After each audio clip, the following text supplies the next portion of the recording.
এই জুতাটাই ছিল রামিছার, একটাই জুতা। প্রিয় দর্শক দেখতে পাচ্ছেন, একটাই জুতা ছিল রামিছার।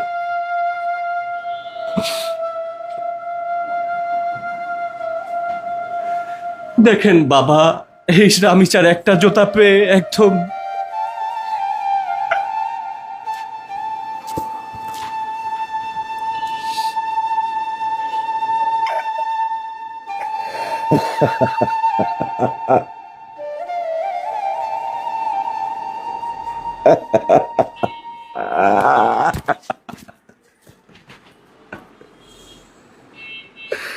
আমি ব্যর্থ বাবা, আমি পারি নাই আমার সন্তানকে রক্ষা করতে। আমি ব্যর্থ বাবা,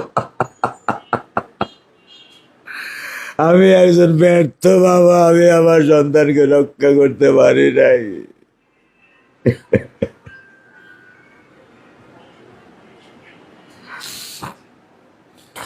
দেখেন, একজন বাবা বলছে আমি একজন ব্যর্থ বাবা। এই কারণ কি জানেন? মাননীয় প্রধানমন্ত্রী তারেক রহমান, ওনার মা মরহুমা বেগম খালেদা জিয়া বিনা অপরাধে কারাগারে ছিলেন। সে কিন্তু কোনো ধরনের বিচার এখন পর্যন্ত বাংলার মাটিতে পায় নাই। হাদি ঘটনা কি মনে আছে? হাদি বিচার এখন পর্যন্ত পায় নাই। আর রামিছার বাবা এই কথাইগুলাই বলেছে, ইসলামে লিখিত দিচ্ছি বিচার হবে না। এই জন্য কথাটি বলছে যে আমি একজন ব্যর্থ বাবা। হে আল্লাহ, আমাদের বাংলাদেশে আমরা জন্মগ্রহণ করে ভুল হয়েছে, এটাই বাস্তব, এটাই সত্যি। কারণ কি জানেন, বাংলার মাটিতে হয়তোবা এই রামিছার বিচার আমরা দেখে যেতে পারবো কিনা একমাত্র উপর আল্লাহ ভালো জানে।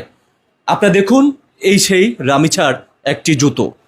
এই জুতোর দেখেই কিন্তু রামিছাকে সন্দেহ করেছে যে এই রুমে রামিছা সম্ভবত রয়েছে। পাশের প্লাটে যে আপনারা নিশ্চয়ই দেখেছেন যে একজন স্ত্রী মিলে তার স্বামী যে ঘটনাগুলো ঘটিয়েছে, সেই স্ত্রী তাকে বের করার চেষ্টা করেছে, গ্রিল কেটে সেই স্বামী বের হয়ে গেছে। গ্রেপ্তার করেছে পুলিশ 7 ঘন্টার মাধ্যমে নারায়ণগঞ্জ থেকে। তবে আমরা একটাই দাবি মাননীয় প্রধানমন্ত্রীর কাছে, যাতে এই রামিছার সঠিক তদন্ত করে বিচারটা যাতে হয় সেটাই কামনা করছি। শেয়ার করে দিয়ে লক্ষ মানুষের কাছে আজকের এই ভিডিওটা পৌঁছে দিবেন এবং সবাই জায়গা থেকে প্রতিবাদ করবেন। কারণ আপনার মেয়ে হতে পারে, আমার মেয়ে হতে পারে। রামিছার বিড়ালটি সে কোনো খাবার খাচ্ছে না। সে বুঝতেছে যে রামিছাকে হারিয়ে ফেলছে।